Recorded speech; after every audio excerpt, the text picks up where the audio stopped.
দেবাশিস ধর তিনিও গাড়ি থেকে যুক্ত হয়েছেন। আমি দেবাশিসদাকে দিয়ে শুরু করছি, আপনি রাস্তায় রয়েছেন বলে। দেবাশিসদা, আমি মেনে নিচ্ছি বিরোধীরা বিভিন্ন রকমভাবে ডিস্টেবিলাইজ করার চেষ্টা করছে ভারতকে, তারা করবেই, তাদের হয়তো ফান্ডিং পেয়েছে তারা। অভিষেক বন্দ্যোপাধ্যায় তো এই ম্যাপেও নেই, একটা নন সিরিয়াস পলিটিশিয়ান, এমপি হিসেবে পার্লামেন্টে যাচ্ছে না, আরে চিৎকার করার জন্য যন্তর মন্তরেও গিয়ে দাঁড়া, সেটাও করছে না, খালি ছুকছুক আমেরিকা যাব আমেরিকা যাব আমেরিকা যাব। মানে একে পলিটিশিয়ান হিসেবে মান্যতা দিতেও তো আপনাদের লজ্জা করবে। আপনি নিজে একজন আইপিএস ছিলেন, সেখান থেকে একদম সিরিয়াস পলিটিশিয়ান হয়েছেন, আমি দেখছি সোনারপুরে দিন রাত আপনি বিভিন্ন প্রোগ্রামে থাকছেন। অভিষেক বন্দ্যোপাধ্যায় কি না ব্যবসায়ী হতে পারলো ভালো, না মধ্যস্বত্বা ভোগী হতে পারলো ভালো, না পলিটিশিয়ান হতে পারলো ভালো? সবচেয়ে বড় কাজটা তো করে রেখেছে, তোলাবাজি করে প্রচুর টাকা রোজগার করে রেখেছে।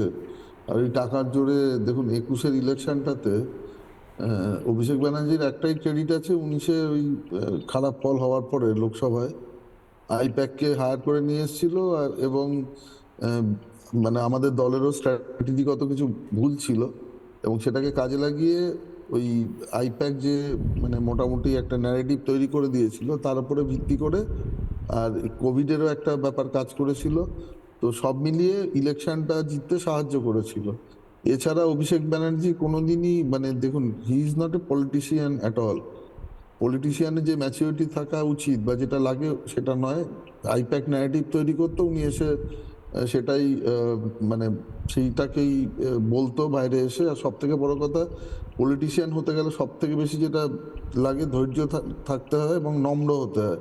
মানুষের জনপ্রতিনিধি হয়ে মানুষের সাথে যদি আপনি খুব খারাপ ব্যবহার করেন, সেটা কোনো কিন্তু মানুষ ভালো করে নেবে না। এবং সে মানে কিভাবে জননেতা হওয়া তো দূরের কথা, আজকে যে ঘটনাগুলো ঘটছে ওনার এগেনস্টে সবাই যে মুখ খুলছে, মানে এত দুর্ব্যবহার করেছেন মানুষের সাথে এবং নিজের দলের যারা সিনিয়র লিডারশিপ ছিল তাদের সাথে, যারা দলটাকে মোটামুটি এস্টাবলিশ করেছিলেন বা যাদের জন্য তৃণমূল তৃণমূল হয়েছিল, তাদের সাথে গরু ছাগলের মতো ব্যবহার করেছেন। আর তার থেকেও বড় কথা, পলিটিশিয়ান না হওয়ার জন্য মাটির সাথে কোনো মানে সংস্পর্শ ছিল না।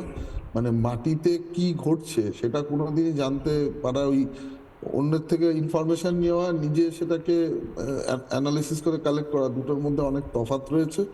আর সব থেকে বড় কথা যে সারা জীবন মানে দুদিন আগেও ইলেকশনের আগে যে যে মন্তব্য করেছেন কোনো পলিটিশিয়ান করবে না। আর ভারত বিরোধী মন্তব্য করার জন্য ওনার মোটামুটি বা ওই নরেন্দ্র মোদী মাননীয় প্রধানমন্ত্রীজি বা অমিত শাহজিকে মাননীয় স্বরাষ্ট্রমন্ত্রীজিকে যে ভাষায় আক্রমণ করেন, সেটা ওই রাস্তার কোনো লোফার ছেলে যদি করে সেটা হয়তো শোভা পায়, মানে তারাও হয়তো করবে না। কিন্তু উনি সব কিছুর বাইরে গিয়ে দিনের পর দিন যেটা করে চলেছেন বা করেছিলেন, সেটা কোনো স্বাভাবিক কোনো কিছু নয়। আর আমেরিকা যাওয়ার ব্যাপারটা আপনারা ভালো করেই জানেন কেন যেতে চাইছে, মানে একবারেই দেশ থেকে পালিয়ে যেতে চাইছে। এটা নিয়ে কোনো মানে এর মধ্যে কোনো রকেট সায়েন্স নেই, কিছু বোঝার নেই।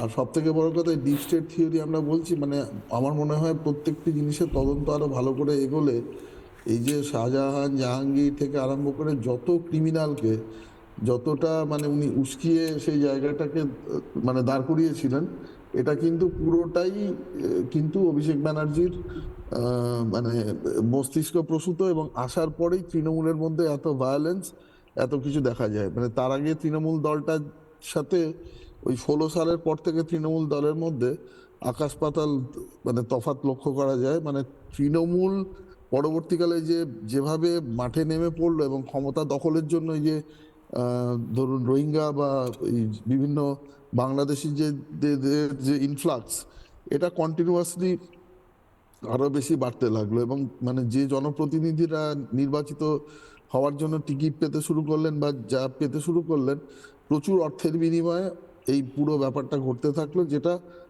মানে অভিষেক ব্যানার্জির অনেকটা আমদানি করা, আগে হয়তো অতটা ছিল না। নানা ধরনের কন্টেন্ট দেখার জন্য লাইক করুন, শেয়ার করুন আমাদের ফেসবুক পেজ, সাবস্ক্রাইব করুন আমাদের ইউটিউব চ্যানেল। পাশাপাশি অন্যান্য ব্রেকিং নিউজের জন্য অবশ্যই চোখ রাখুন রিপাবলিক বাংলায়।